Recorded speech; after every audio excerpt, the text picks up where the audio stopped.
பாட்டாளி மக்கள் கட்சியின் 2024 ஆண்டின் சிறப்பு பொதுக்குழுவுக்கு வருகை தந்து இறுதியாக சிறப்புரை ஆற்ற இருக்கின்ற சமூக நீதி போராளி, பெண்ணுரிமை காவலர், இன்று இந்தியாவில் ஒரு மூத்த அரசியல் தலைவர் என்று பிரதமர் மோடியால் பாராட்டு பெற்ற நம்முடைய மருத்துவர் ஐயா அவர்களே, எனக்கு முன்பு பேசி அமர்ந்த கௌரவ தலைவர் மரியாதைக்குரிய திரு ஜி.கே. மணி அவர்களே, கட்சியின் பொதுச் செயலாளர் திரு வடிவேல் ராவணன் அவர்களே, வன்னியர் சங்கத்தின் தலைவர் திரு பூத்தா அருள்மொழி அவர்களே, பொருளாளர் அருமை சகோதரி திலகபாமா அவர்களே, முன்னாள் நம் கட்சியின் தலைவர் பேராசிரியர் தீரன் அவர்களே, முன்னாள் மத்திய ரயில்வே துறை அமைச்சர்கள் ஆக்ஷன் கிங் ஏ.கே. மூர்த்தி அவர்களே, அரங்க வேலு அவர்களே, என்.டி. சண்முகம் அவர்களே, எனக்கு முன்பு பேசிய முன்னாள் நாடாளுமன்ற உறுப்பினர் மருத்துவர் செந்தில் அவர்களே, பாலு அவர்களே, அருள் அவர்களே, ஜெயபாஸ்கர் அவர்களே மற்றும் சட்டமன்ற உறுப்பினர்களே, முன்னாள் சட்டமன்ற உறுப்பினர்களே, முன்னாள் நாடாளுமன்ற உறுப்பினர்களே, மாநில துணைத் தலைவர்களே, மாவட்ட செயலாளர்களே, மாநில மாவட்ட ஒன்றிய கிளை அத்துணை நிர்வாகிகளே, ஐயா தொடங்கிய பல அமைப்புகளை சார்ந்த நிர்வாகிகளே, குறிப்பாக தொழிற்சங்கம், இளைஞர் சங்கம், மாணவர் சங்கம், இளம்பெண்கள் சங்கம், ஊடக பேரவை, பசுமை தாயகம் போன்ற உள்ளிட்ட சமூக முன்னேற்ற சங்கத்தின் தலைவர் முனைவர் சிவபிரகாசம் அவர்கள் உள்ளிட்ட இந்த இங்கே வருகை தந்திருக்கின்ற பொதுக்குழு உறுப்பினர்களே, என் உயிருடன் மேலான அன்பு பாட்டாளி சொந்தங்களே, ஊடக நண்பர்களே, உங்கள் அனைவருக்கும் இந்த அன்புமணி ராமதாசன் பணிவான வணக்கங்கள். உங்கள் அனைவரையும் நானும் ஒரு முறை அன்போடு வரவேற்கின்றேன். முக்கியத்துவம் வாய்ந்த இந்த பொதுக்குழு ஐயா துவக்க உரையில் நாம் என்ன செய்ய வேண்டும், நாம் என்ன செய்து கொண்டிருக்கின்றோம், வருங்காலத்தில் நம்முடைய இலக்குகள் என்ன என்று தெளிவாக சொல்லியிருக்கின்றார்கள். ஒரு கட்சியினுடைய வெற்றியை எப்படி நிர்ணயம் செய்வது,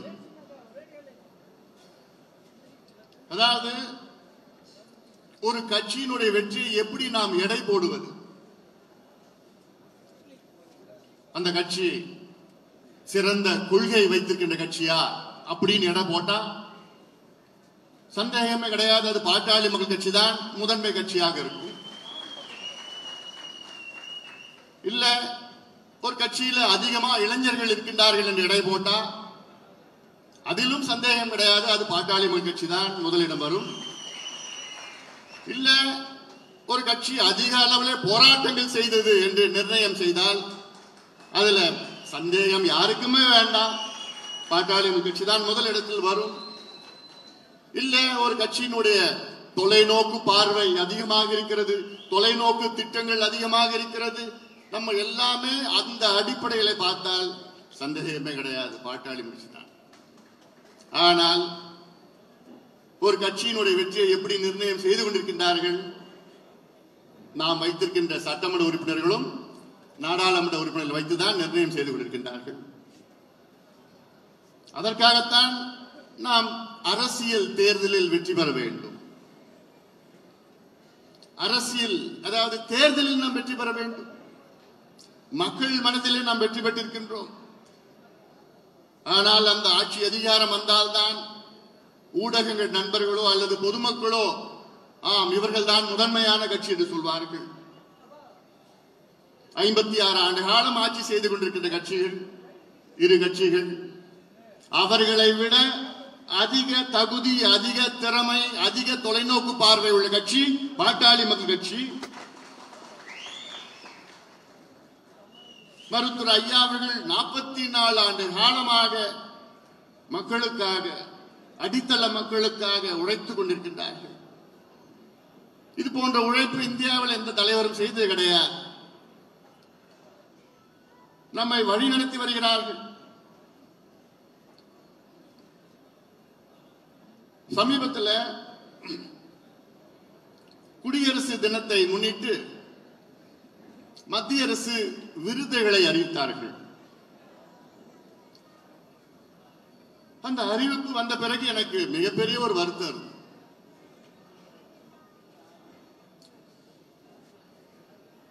அதில் பாரத் ரத்னா விருதை வழங்கினார்கள்.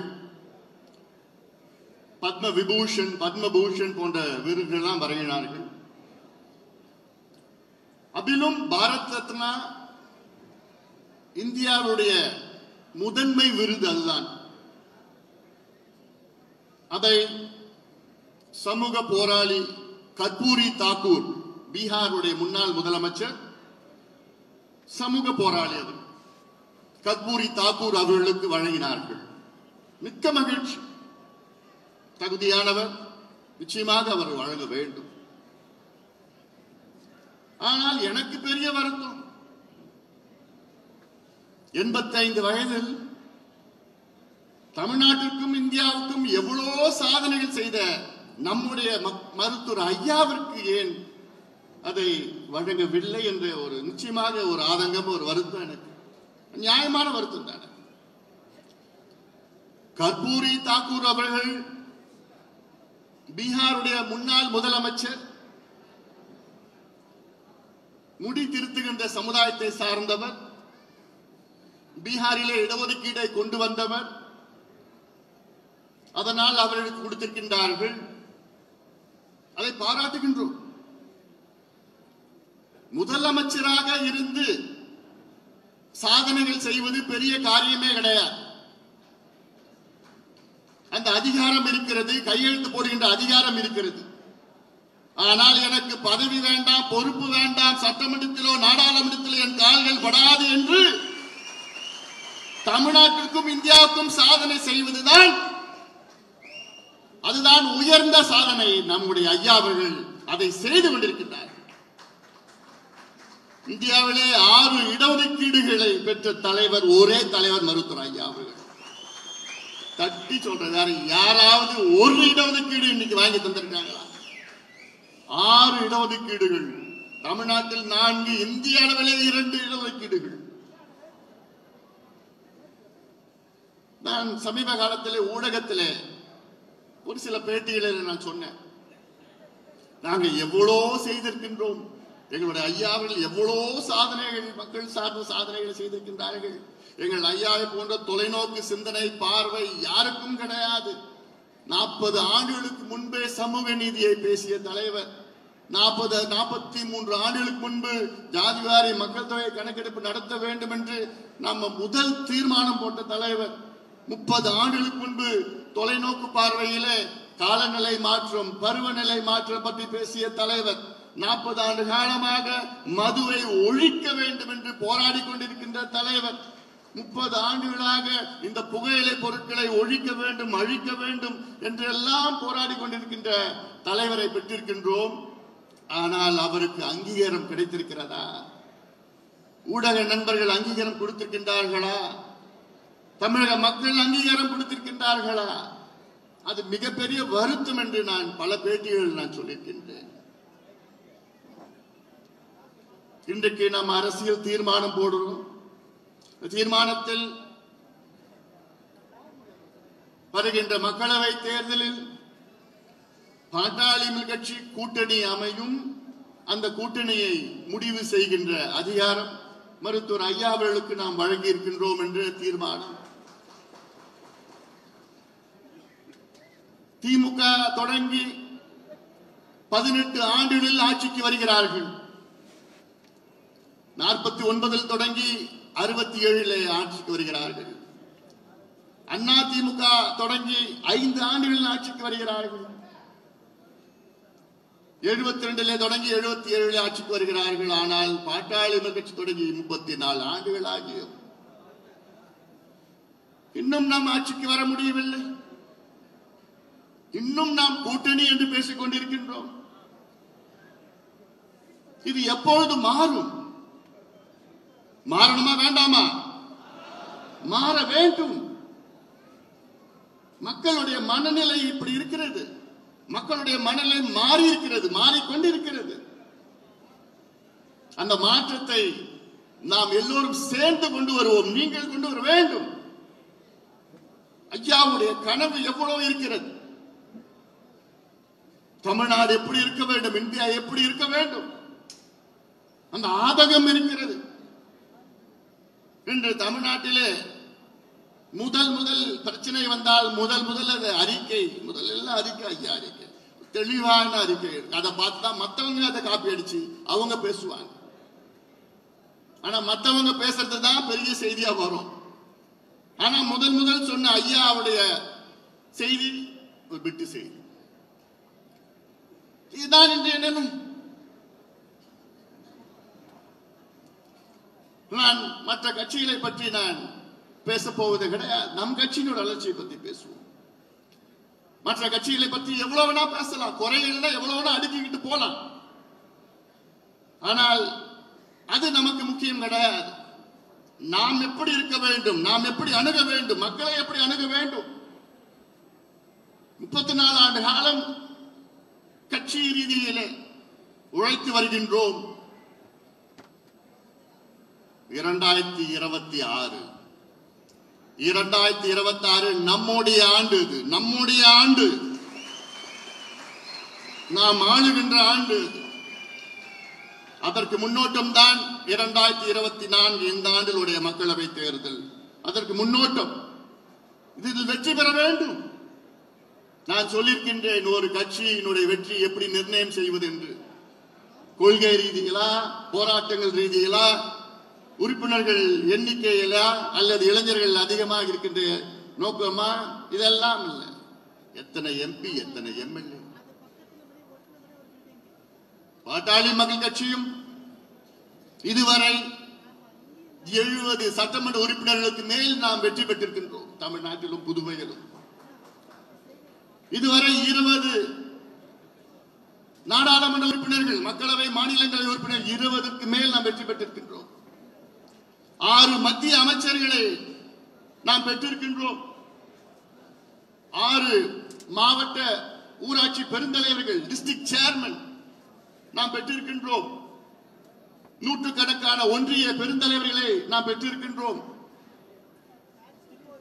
ஆயிரக்கணக்கான ஒன்றிய குழு உறுப்பினர்களை நாம் பெற்றிருக்கின்றோம். 10,000க்கு மேல் ஊராட்சி மன்ற தலைவர்களை நாம் பெற்றிருக்கின்றோம். ஆனால் இதையெல்லாம் நாம் சாதனையாக நாம் சொல்ல முடியாது. நாம் அந்த ஆட்சி அதிகாரத்துக்கு வர வேண்டும். கடந்த ஆண்டு டிசம்பர் மாதம் 28ஆம் தேதி நம்முடைய ஐயா அவர்கள் முதலமைச்சரை சந்திக்கின்றார். இது எவ்வளவு பெரிய ஒரு சந்திப்பு, எவ்வளவு முக்கியத்துவம் வாய்ந்த சந்திப்பு அது. மருத்துவர் ஐயா என்பது இந்தியாவிலே ஒரு மூத்த தலைவர். அவர் முதலமைச்சரை தேடி சந்திக்கின்றார். சந்திப்பின் நோக்கம் சமூக நீதி நிலைநாட்ட வேண்டும், சாதிவாரி மக்கள் தொகை கணக்கெடுப்பு நடத்துங்கள் என்று ஒரு கோரிக்கை. 35 நிமிடம் பேசுகிறார்கள். சந்தித்து வந்து ஒரு மாதத்திற்கு மேல் ஆகிறது. அதை பற்றி அவர்கள் ஏதாவது ஒரு செய்தி, ஏதாவது ஒரு கசிவு. இதுதான் இன்றைய அரசியல். இன்னும் எவ்வளவு காலம் நீங்கள் ஐயாவை கெஞ்ச வைப்பீர்கள்? இன்னும் எவ்வளவு காலம் நாம் கெஞ்சிக் கொண்டிருக்க வேண்டும்? அந்த அதிகாரம் நம் கையில் வந்தால் அனைத்து தரப்பு மக்களுக்கும் நாம் சமூக நீதியை நிலைநாட்ட முடியும். நம்மால் மட்டும்தான் முடியும். மற்ற கட்சிகள் எல்லாம் வெறும் விளம்பர அரசியல் தான், வெறும் பேச்சு அரசியல் தான் செய்து கொண்டிருக்கின்றார்கள். சமூக நீதி என்று விளம்பரப்படுத்திக் கொண்டிருக்கின்றார்கள். வெத்து மாநாடுகள் நடத்தி கொண்டிருக்கின்றார்கள். தந்தை பெரியாருடைய வாரிசு என்றெல்லாம் பேசிக் கொண்டிருக்கின்றார்கள், வசனம் பேசிக் கொண்டிருக்கின்றார்கள். ஆனால் இன்று சமூக நீதி என்று சொன்னால் ஒரே ஒரு தலைவர், நம்முடைய மருத்துவர் ஐயா. உண்மையான தலைவர் மருத்துவ ஐயா.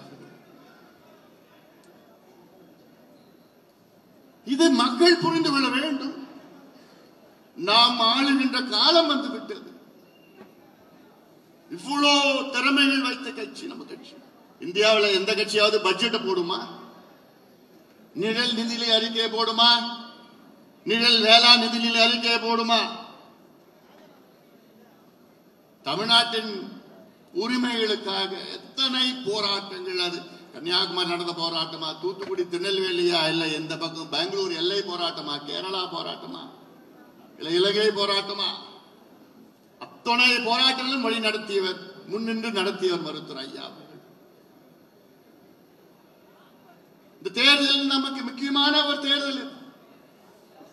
நம் தீர்மானத்திலே சொல்லியிருக்கிறோம், அரசியல் தீர்மானத்தை சொல்லியிருக்கிறது. தமிழ்நாட்டின் நலன் கருதி, இந்தியாவின் நலன் கருதி இந்த தேர்தலில் பாட்டாளி கட்சி வெற்றி பெற்றாக வேண்டும். காரணம், பாட்டாளி கட்சி வெற்றி பெற்றால்தான் தமிழ்நாட்டின் உரிமைகளை மீட்டெடுக்க முடியும். அதற்கு பல உதாரணங்கள், எனக்கு ஒரு மணி நேரம் பேசிட்டே இருக்கலாம். 2004 2009 நமக்கு 6 மக்களவை உறுப்பினர்கள் வெற்றி பெற்றோம். நாடாளுமன்றம் 6 மக்களவை உறுப்பினர்கள் தான் நம்மிடம் இருந்தது. ஆனால் நாடாளுமன்றம் பல நாட்கள் ஸ்தம்பித்தது. வெறும் 6 நாடாளுமன்ற உறுப்பினர்களை வைத்து. இலங்கை தமிழர் பிரச்சனை இருந்தாலும் அன்னைக்கு 4-5 நாள் நாடாளுமன்றம் நடக்கல. எதுக்கு? 6 நாடாளுமன்ற உறுப்பினர்களை வைத்து. இதுதான் பாட்டாளி மக்கள் கட்சி. காவிரி பிரச்சனை 6 நாடாளுமன்ற உறுப்பினர்கள் அங்க போய் நின்றாங்க. பாட்டாளி மக்கள் கட்சி. 2 அமைச்சர்களை அன்று வைத்தோம். அன்றைய கட்டத்தில் லயோலா கல்லூரி ஒரு ஆய்வு நடத்திய, ஒரு சர்வே நடத்தியது. அப்போ நடத்திய லயோலா கல்லூரி சர்வே உண்மையான சர்வே. இப்ப நடத்தது படுத்ததெல்லாம் எனக்கு கருத்து சொல்ல வேண்டாம். அந்த ஆய்வில் தமிழ்நாட்டில் உள்ள 13 அமைச்சர்கள் இருக்கின்றார்கள். அந்த 13 அமைச்சர்களில் யாரு முதல் அமைச்சர், யார் இரண்டாவது அமைச்சர், 4, 3வது, 4வது பட்டியலிட்டு போட்டார்கள். அந்த பட்டியலில் தமிழ்நாட்டினுடைய முதல் அமைச்சர் அன்புமணி ராமதாஸ் என்றும், தமிழ்நாட்டுடைய 2வது அமைச்சர் ப. சிதம்பரம் என்றும், தமிழ்நாட்டுடைய 3வது அமைச்சர் அரங்க வேலு என்றும், 13 அமைச்சர்களில் முதல் 3 அமைச்சர்களில் பாட்டாளி கட்சி அந்த பட்டியலில் வருகிறது. இதை எதை காட்டுகிறது? நமக்கு வாய்ப்பு கிடைத்தால் சாதனைகளுக்கு அளவே கிடையாது, எல்லையே கிடையாது. காரணம், நம்மை வழிநடத்தி கொண்டுபவர் மருத்துவர் ஐயா. நாங்கள் நாடாளுமன்றத்தில் அங்கே என்ன நாங்கள் செய்த சாதனைகள் என்ன? பொது இடங்களில் புகைப்பிடிக்க கூடாது சட்டம் கொண்டு வந்தோம். அந்த சட்டத்திற்காக 30 ஆண்டு கால மருத்துவர் ஐயா அவர்கள் போராடினார். அதிகாரம் கிடைத்தது, அந்த சட்டத்தை கொண்டு வந்தோம்.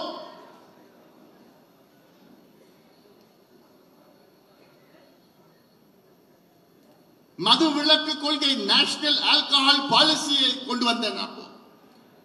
எப்படி கொண்டு வந்தேன்? 30, அது அந்த காலத்தில் 30 ஆண்டு காலமாக மதுவை ஒழிக்க வேண்டும் என்று போராடி கொண்டிருக்கின்ற மருத்துவர் ஐயா சொன்ன காரணத்தால் தேசிய மதுவிலக்கு கொள்கையை கொண்டு வந்தோம். ஒவ்வொன்றும் களத்திலே போராடி அங்கே அதிகாரம் வந்து கையெழுத்து போட முடிந்தது. அந்த அதிகாரம், அதனால்தான் நான் கேட்கின்றேன், தமிழகத்தின் தலையெழுத்தை மாற்றுகின்ற அந்த அதிகாரம் நாம் பெற வேண்டும். அதற்கு எந்த ஈகோ உங்க மனதிலே, எந்த கௌரவ வரட்டு கௌரவம் இருக்கக்கூடாது. நானா, நீயா, இவனா, அவங்களா, முன்னுக்கு வந்தவங்களா, அப்புறம் வந்தவங்களா, இப்ப வந்தவங்களா, நான் பெரியவனா, நான் சீனியரா, நீ ஜூனியரா. ஐயா கட்சி, நம் வெற்றி, இதுதான் நம்முடைய இலக்காக இருக்க வேண்டும். இது காலத்தின் கட்டாயம்.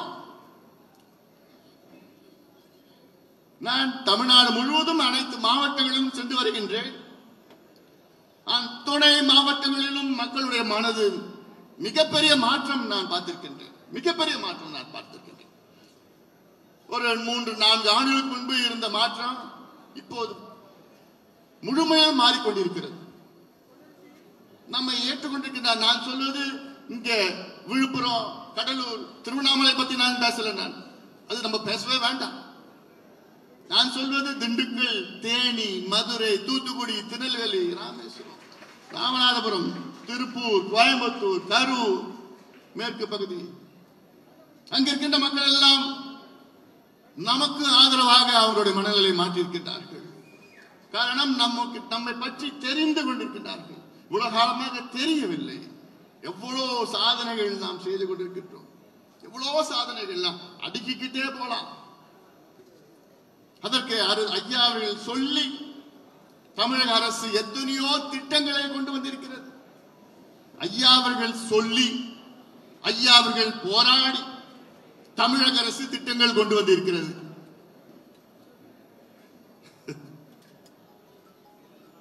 எப்படி இருக்கணும் அது? ஐயா அவர் சொல்லி பாட்டாளி மக்கள் கட்சி முதலமைச்சர் அதில் கையெழுத்து போடுகின்ற அந்த காலம் வர வேண்டும். இது வேற கட்சி முதலமைச்சர் கையெழுத்து போடுற கடந்த காலம் நாம் பார்த்திருக்கின்றோம்.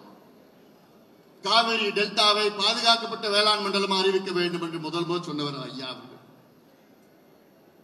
அதற்கு 5 ஆண்டு காலம் போராடினோம், விழிப்புணர்வு ஏற்படுத்தினோம், துண்டு பிரசுரங்கள் கொடுத்தோம், ஆர்ப்பாட்டங்கள் செய்தோம், அழுத்தங்கள் கொடுத்தோம், முதலமைச்சரை பலமுறை வலியுறுத்தினோம், நாடாளுமன்றத்திலே பேசினோம், ஊடக மத்தியிலே பலமுறை பேட்டிகள் கொடுத்தோம்.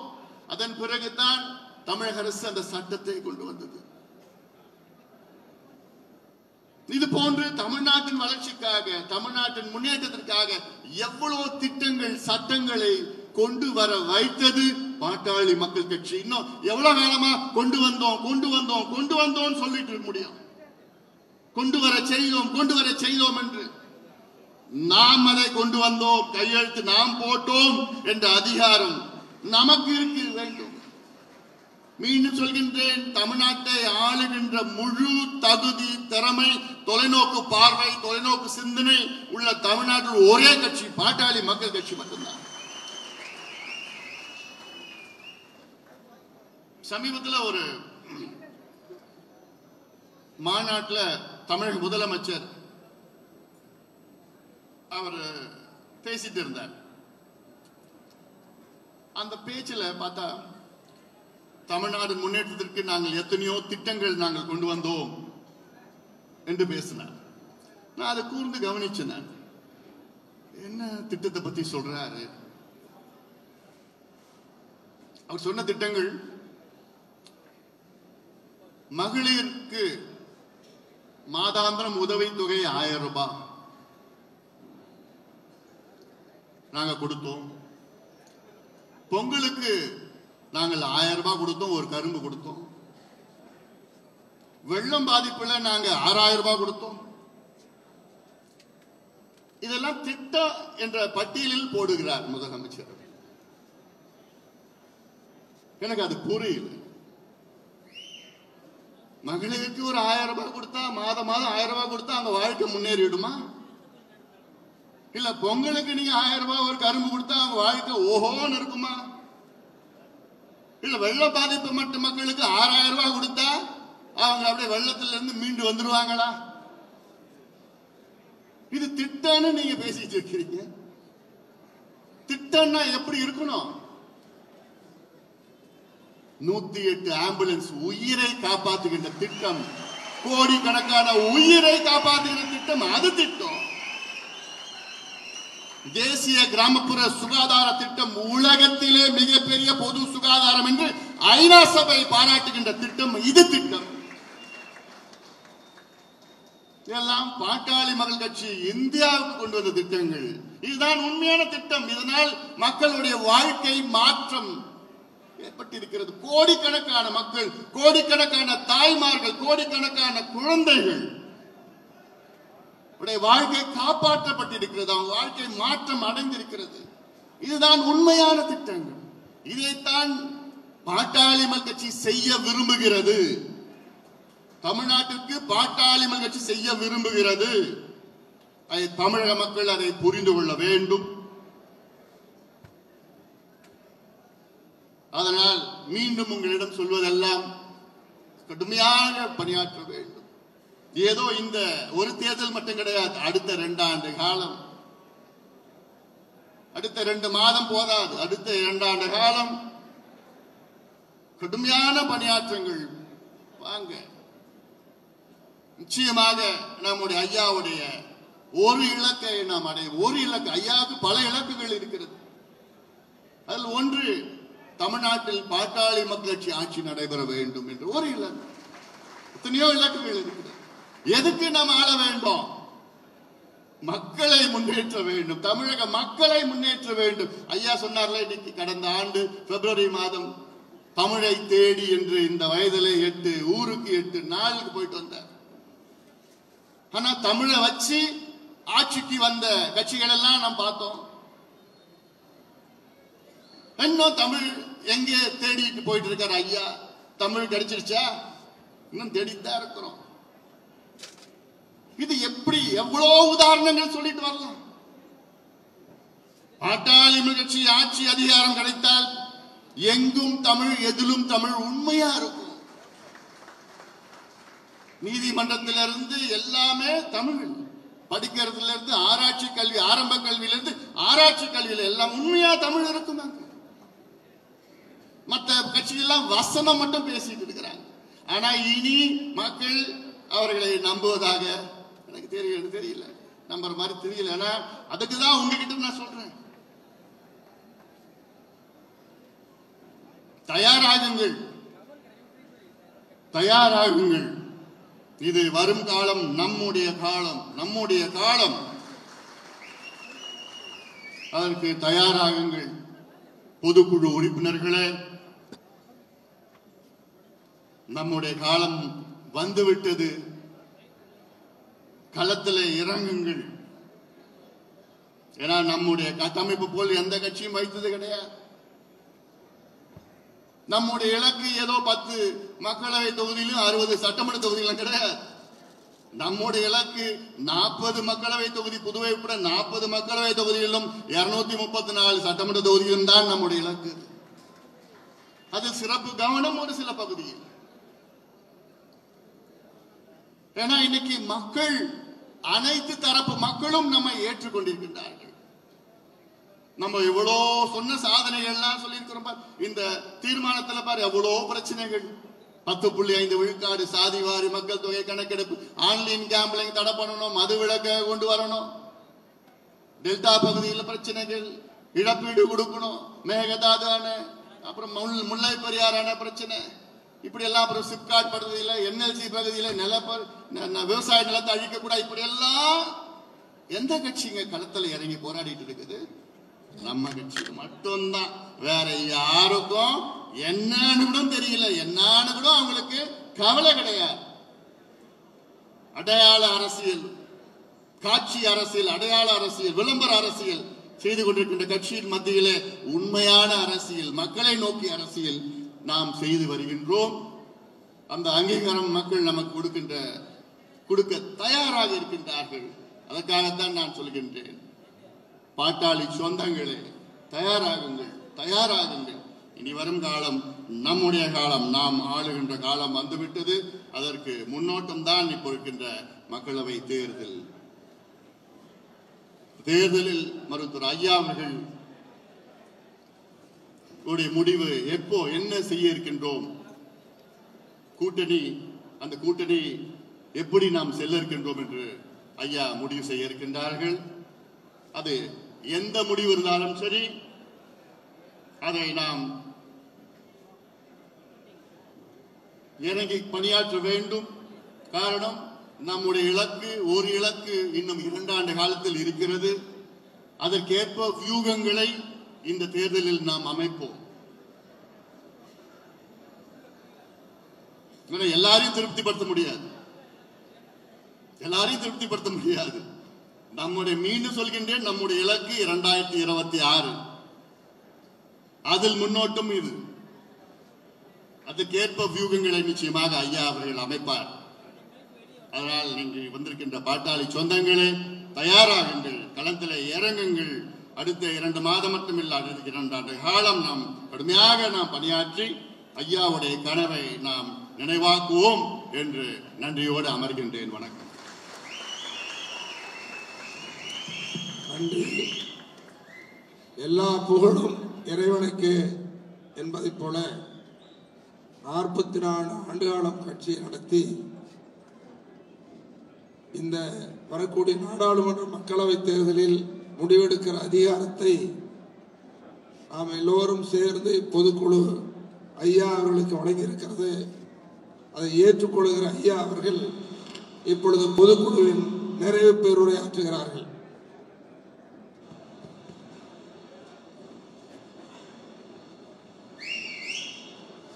மீண்டும் என் உயிரினம் மேலான பாட்டாளி சொந்தங்களுக்கு நன்றி கூறி இன்னும் ஒரு 2-3 நிமிடத்தில் இந்த பொதுக்குழு கூட்டம் முடிவடைய இருக்கின்றது. நன்றி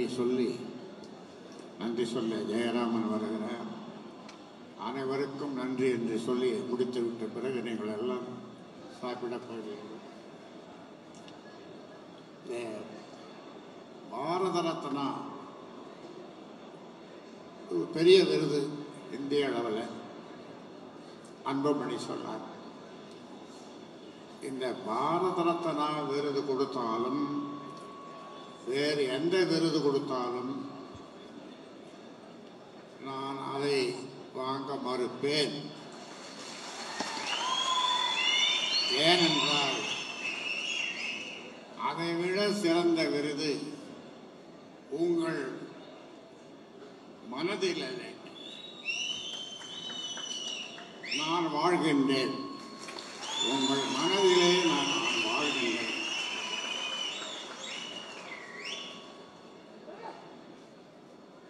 நீங்கள் எல்லாம் காவல் தெய்வம் என்று சொல்லுகிறீர்கள், மனிதநேய பற்றாளர்கள் என்று சொல்லுகிறீர்கள்.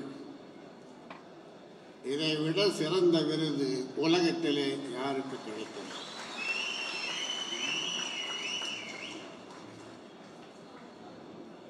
பாரத ரத்னா விருது நான் குறை சொல்லவில்லை.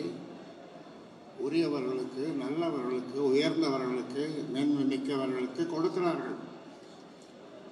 ஆனால் நான் மக்கள் மனங்களிலே வாழ்கின்றேன். உங்கள் மனங்களிலே நான் வாழ்கின்றேன்.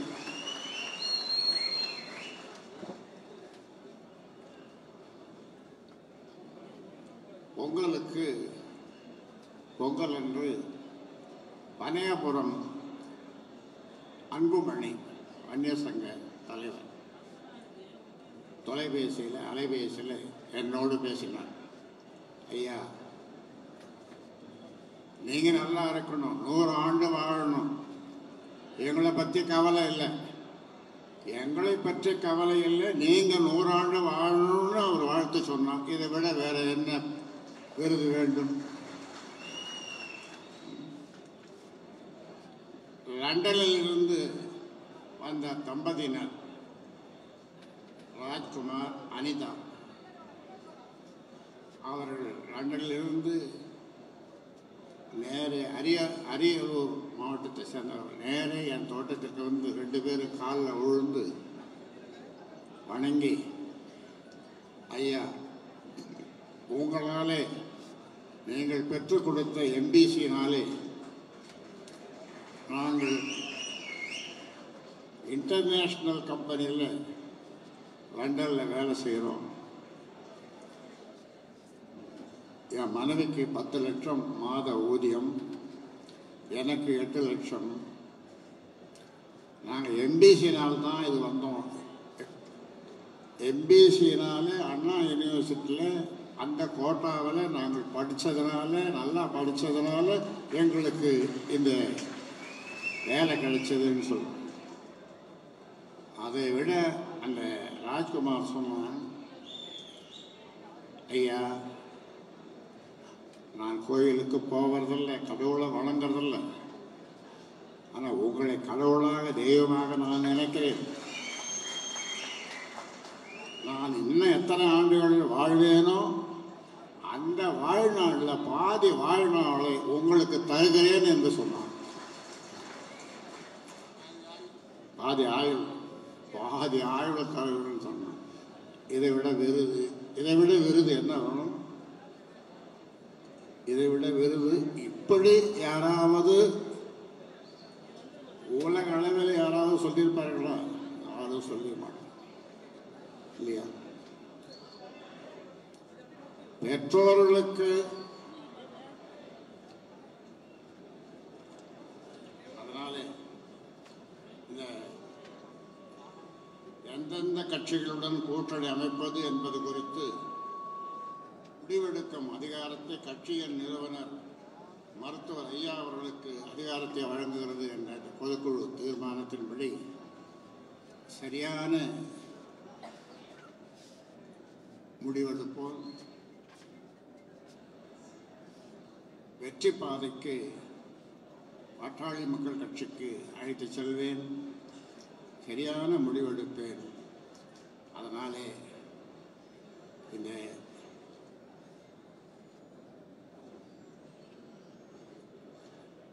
இதை உங்களுக்கு இந்த நேரத்தில் சொல்லி இந்த சிறப்பான பொதுக்குழு கூட்டத்தின்படி நீங்கள் மேலும் உங்களை கடுமையாக உழையுங்கள். உங்களை மனம் நிறைந்து பாராட்டியிருக்கிறேன். நீங்கள்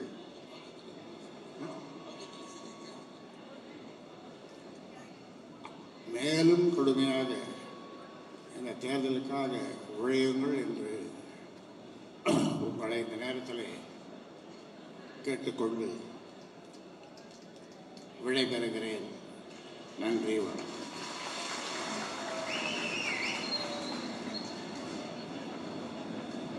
நிறைவாக நன்றி சொல்ல வருகிறார்.